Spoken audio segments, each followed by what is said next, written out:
Magandang araw mga ka-aerial defense, may ibabahagi na naman ako sa inyo dahil ngayong araw na ito ay may bagay tayong pag-uusapan. Mga fighter jets ng Amerika at Pilipinas nagsagawa ng air patrol sa West Philippine Sea, pero bago tayo magpatuloy wag mo muna kalimutan mag-like, share, and subscribe. Paki-follow at like muna ng aming page na nasa description na ang link. Dalawang FA-50PH light combat aircraft ng Philippine Air Force ang nakibahagi sa isinagawang US-Philippines Joint Maritime Air Patrol sa bahagi ng Batanes at West Philippine Sea noong November 21. Ang Pilipinas at Estados Unidos ay may 3 araw na air and maritime patrol sa karagatan ng Pilipinas lalo na sa West Philippine Sea. Ilang mga fighter jets ng Estados Unidos ang pinalipad kasabay ang fighter jets ng Pilipinas para sa air patrol.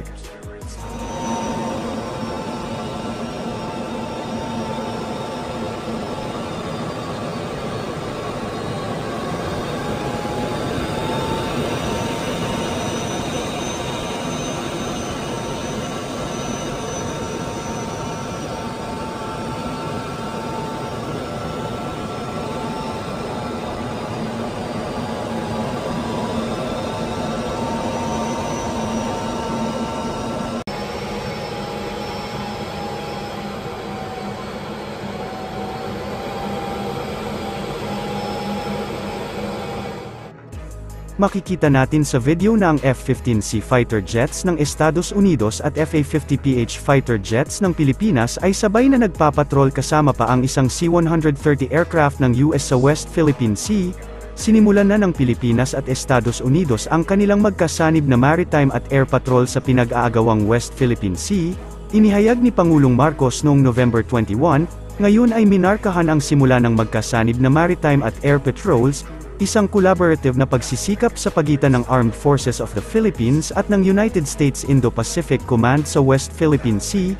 Ito ang ibinigay na pahayag ni President Marcos sa isang social media.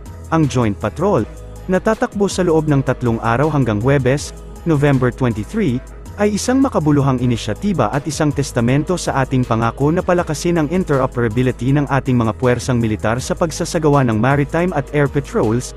Sa pamamagitan ng pagtutulungang pagsisikap, nilalayon pahusayin ang panrehiyong seguridad at pagyamanin ang tuloy-tuloy na pakikipagtulungan sa Estados Unidos sa pangangalaga sa ating mga pinagsasaluhang interes.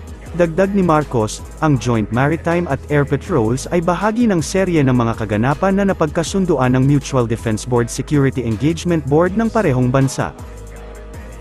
Habang, ang pagmomoderno sa hukbong sandatahan ng Pilipinas hindi titigil hanggat lumakas ang ating hukbo, ito ang binunyag ni Senator Bato de la Rosa patungkol sa ginagawang modernization efforts ng ating gobyerno para sa AFP, sa pagdinig sa budget ng Department of National Defense sa Senate hearing.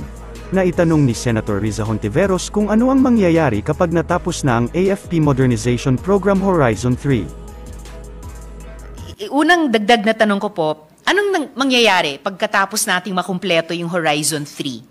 May pangangailangan bang mag-enact ng legislation na iso-sustain yung ating defense modernization efforts at isang modernization plan na nakaangkla dun sa archipelagic nature ng ating bansa? At dito, ibabalik ko yung salamat binanggit na ni good sponsor kanina na Self-Reliant Defense Program. Kasi syempre, umaasa ako na yung ating AFP Modernization Act, nakalatag sa 3 horizon, consistent siya sa SRDP.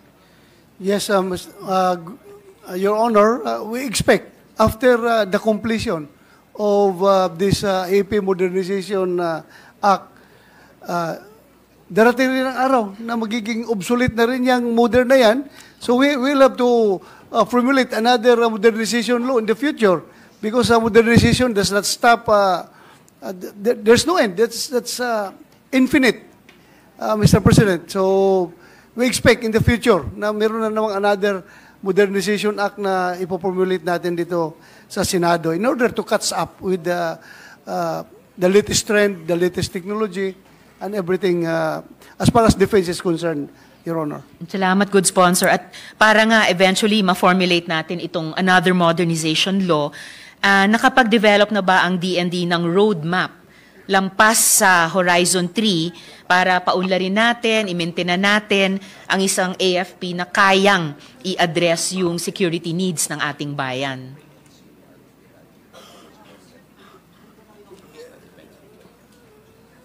Your Honor, as of now, wala pa. Okay. To be frank about it. Wala pa, but we expect that meron tayong gagawin dahil ang ating bagong defense strategy is comprehensive archipelagic defense concept. So, we expect, Your Honor, itong Horizon 3 natin, kung pambungad pa lang yan sa ating konsepto ngayon. Salamat, good sponsor. Magandang image yan na yung tatlong horizon, isang pambungad, and then lampas nun ay i-desenyo pa natin yung landscape, yung seascape, yung airscape para sa ating bansa. At huli dito sa paksang ito, anong specific outcomes at capabilities ang inaasahan natin na makamit at ma-develop once minsan yung current round ng modernization ay nakumpleto na? Well, Mr. President, Your Honor, upon the completion of Horizon 3, we expect that we will be fully mission capable for territorial defense for the whole Philippine territory. And that is, we term it as a credible defense posture. So, yan ang ating inasahan po. Assuming the current threats. Pero we don't know the threats that will emerge in the future. So, meron na naman tayong susunod na kabanata ng modernization na i-expect, Your Honor. Salamat, good sponsor. I suppose naman po yung mga banta sa hinaharap na hindi pa natin alam sa ngayon, iintindihin sila nung bagong defense strategy na post-Horizon 3. And nakikiisa din po ako sa inyo, good sponsor, at sa DND, sa lahat ng mga kasama dito na hari nawa at dapat talaga umabot tayo dun sa credible defense posture. Na hindi tayo nagbabanta sa iba, hindi tayo nang aapi sa ibang bansa, pero kaya nating sabihin sa ibang bansa na bumabanta sa atin na hindi nyo pwedeng gawin yon at sasabihin ng buong gobyerno yun. Para sa mas madaming update tungkol sa ating defense, abangan lamang ang aking mga bagong video. Para naman sa mga gusto magpa-shoutout, mag-comment lamang po at share, paki-follow at like muna ng aming page na nasa description na ang link. Huwag mo na rin kalimutan mag-like, share, and subscribe. Pindutin mo na rin ang bell para updated kayo sa aking mga video. Maraming salamat po.